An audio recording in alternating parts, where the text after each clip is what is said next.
ಉದಯಾಚಾರ್ಯ ಅವರೇ ನೋಡಿ, ಅದೊಂದು ಗಾದೆ ಇದೆ, ಅಡಿಕೆ ಕದ್ರು ಕಳ್ಳ ಆನೆ ಕದ್ರು ಕಳ್ಳ ಅಂತೇಳಿ. ಈ ತರದ ಒಂದು ನೈತಿಕ ಪೊಲೀಸ್ ಗಿರಿ ಇದು ಏನ್ ಗೊತ್ತಾ, ಇದು ಒಂದು ಲರ್ನಿಂಗ್ ಸ್ಟೇಜ್ ಇವರಿಗೆಲ್ಲ, ಈ ಹುಡುಗರಿಗೆಲ್ಲ.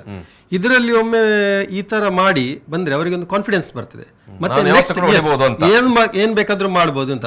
ಅದ್ರ ಮೇಲೆ ಇಂಥ ಕಚ್ಚಡ ಕೆಲಸ ಮಾಡಿ ಒಮ್ಮೆ ಅರೆಸ್ಟ್ ಆಗಿ ಒಳಗೆ ಹೋಗಿ ಬಂದ್ರೆ ಅಂತ ಹೇಳಿದ್ರೆ ಅವ ಮತ್ತೆ ಸಮಾಜಕ್ಕೆ ಒಂದು ದೊಡ್ಡ ವಿಲನ್ ಅಲ್ಲ, ಹೀರೋ, ಅವ ಒಂಥರ ಲೀಡರ್ ಅಂತ ಹೇಳೋದು. ಆಮೇಲೆ ಮತ್ತಿದು ವ್ಯಾಪಾರ ಎಲ್ಲ ಮತ್ತೆ ಶುರು ಆಗ್ತದೆ ಅವರದ್ದು. ಮತ್ತೆ ಕ್ರಮೇಣ ಏನಾಗ್ತದೆ ಅಂತ ಹೇಳಿದ್ರೆ ಇಂತಹ ಕೃತ್ಯದಲ್ಲಿ ತೊಡಗಿದ್ದ ಹುಡುಗರೇ ಮುಂದೊಂದು ದಿನ ಈ ಹಿಂದೂ ಮುಸ್ಲಿಮ್ಸ್ ಏನು ಸಂಘರ್ಷಕ್ಕೆ ಏನಾದ್ರೂ ಒಂದು ಬೇಕು ಎಲೆಕ್ಷನ್ ಟೈಮ್ ನಲ್ಲಿ ಇಂಥ ಹುಡುಗರನ್ನೇ ಯೂಸ್ ಮಾಡಿಕೊಂಡು ಇಂಥವರನ್ನೇ ಬಲಿ ಕೊಟ್ಟು ಇವರಿಂದನೇ ಬೇಳೆ ಬೇಯಿಸ್ಕೊಂಡು ಅವರು ಮತ್ತೆ ಅಧಿಕಾರಕ್ಕೆ ಬರ್ತಾರೆ. ಅಂದ್ರೆ ನೀವಿಲ್ಲಿ ಹೇಳುವಂತದ್ದು ಈ ರೀತಿಯ ಯುವಕರು ಈ ರೀತಿಯ ಪುಂಡರನ್ನು ಸಾಕುವಂತ ಒಂದು ವ್ಯವಸ್ಥೆ ಇದೆ ಅಂತ. ಖಂಡಿತವಾಗಿಯೂ ಇದೆ. ಅಲ್ಲ, ವ್ಯವಸ್ಥೆ ಇಲ್ಲ ಅಂತ ಹೇಳಿದ್ರೆ ಈ ರೀತಿ ಹೋಗ್ಲಿಕ್ಕೆ ಧೈರ್ಯ ಬರುವುದಿಲ್ಲ. ಧೈರ್ಯ ಬರಬೇಕಾದ್ರೆ ಹಿಂದಿನಲ್ಲಿ ಪ್ರಚೋದನೆ ಕೊಡುವ ಇರಬೇಕು. ಅವನನ್ನ ಮಟ್ಟ ಹಾಕಿದ್ರೆ ಇವ್ರ ಬಾಲ ಮತ್ತೆ ಬಿಚ್ಚುವುದಿಲ್ಲ. ಬಾಲ ಬಿಚ್ಚುವುದು ಯಾವಾಗ? ಪ್ರಚೋದನೆ ಕೊಡುವವರು ಇದ್ದಾರೆ, ಅವರು ನಮ್ಮನ್ನ ನೋಡಿಕೊಳ್ತಾರೆ. ಆ ರೀತಿ ಮನೋಭಾವ ಬಂದ ಕೂಡಲೇ ಈ ಪುಂಡ ಹುಡುಗರಿಗೆ ಈ ರೀತಿ ಹೋಗ್ಲಿಕ್ಕೆ ಧೈರ್ಯ ಬರ್ತದೆ. ಅದೇ ಇವರ ಧೈರ್ಯವನ್ನ ಯಾರು ಮೆಟ್ಟಬೇಕು? ಪೊಲೀಸ್ ಇಲಾಖೆ, ಕಾನೂನು ಮತ್ತು ಸುವ್ಯವಸ್ಥೆ ಕಾಪಾಡಿಕೊಳ್ಳುವಂತ ಕಾಕಿ ಹಾಕಿದವರು ಕಾನೂನು ಮತ್ತು ಸುವ್ಯವಸ್ಥೆಯನ್ನ ಕಾಪಾಡಿಕೊಂಡು ಬರಬೇಕು. ಇಲ್ಲ ಅಂದ್ರೆ ಅವರ ಕಾಕಿಗೆ ನಾವೇನು ಗೌರವ ಕೊಡಬೇಕು? ಜನ ಎಲ್ಲಿ ಗೌರವ ಕೊಡ್ತಾರೆ? ಒಂದು ವರ್ಗದವರಿಗೆ ಬೇಕಾದ ರೀತಿಯಲ್ಲಿ ಪೊಲೀಸ್ನವರು ವರ್ತಿಸುವಾಗ ಇನ್ನೊಂದು ವರ್ಗದವರು ಏನ್ ಮಾಡ್ತಾರೆ? ಅಕ್ಲೆಗೆ ಅಂಚ ಹಾಕೊಂಡು ಎಂಕ್ಲೆಗೆ ದಾನೆ ಹಾಪೂಜಿ ಎಂಕ್ಲೆ ದಾನೆ ಇಂಚ ಮಲ್ಪೆರಬಲ್ಲಿ ಅಂತ ಹೇಳಿ.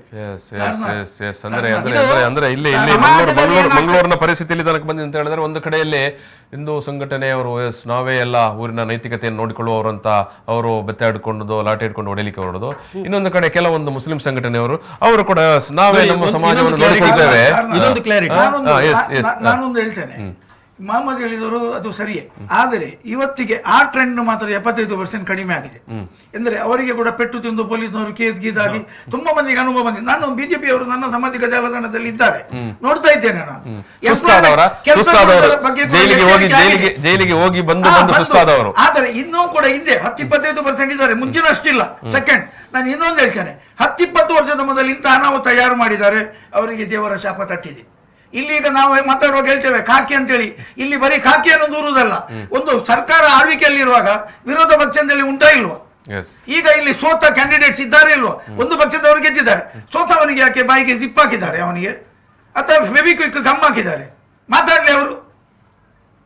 ನೀವು ಕಾರ್ಯಕ್ರಮ ಮಾಡ್ತೀರಿ, ನಾವು ರಸ್ತೆಯಲ್ಲಿ ಎಲ್ಲ ಮಾಧ್ಯಮದಲ್ಲಿ ನಮಗೆ ಅವಕಾಶ ಸಿಕ್ಕಿದಲ್ಲಿ ಮಾತಾಡ್ತೇವೆ ನಾವು.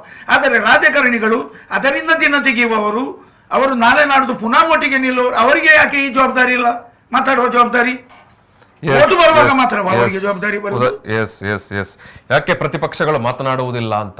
ಯಾಕೆ ಪ್ರತಿಪಕ್ಷಗಳು ಮಾತನಾಡುವುದಿಲ್ಲ? ನೌಕರಿ ಮಾಡಿದ್ದಾರೆ. ನಾನು ಕೇಳ್ತೇನೆ, ನನ್ನ ಮಕ್ಕಳು ಪ್ರಶ್ನೆ ಮಾಡ್ತೇನೆ, ಮುಖ್ಯಮಂತ್ರಿ ಅವರು ಮೊನ್ನೆ ದಿವಸ ಕೂಡ ಹೇಳ್ತಾ ಇದ್ರು, ಕಾನೂನು ಕೈಗೆತ್ತಿಕೊಂಡ್ರೆ ನಾವಂತೂ ಬಿಡುವುದಿಲ್ಲ ಅಂತ. ಎಸ್, ಜೆರಾರ್ಡ್ ಟವರ್ಸ್ ಹೇಳಿದಾಗೆ ಪ್ರತಿಪಕ್ಷದವರು ಮುಖ್ಯಮಂತ್ರಿಗಳನ್ನು ಪ್ರಶ್ನೆ ಮಾಡಬೇಕಾಗಿತ್ತು. ವಿರೋಧ ಪಕ್ಷದ ನಾಯಕರಾದ ಸಿದ್ದರಾಮಯ್ಯನವರೇ ಪ್ರಶ್ನೆ ಮಾಡಿದ್ದಾರೆ.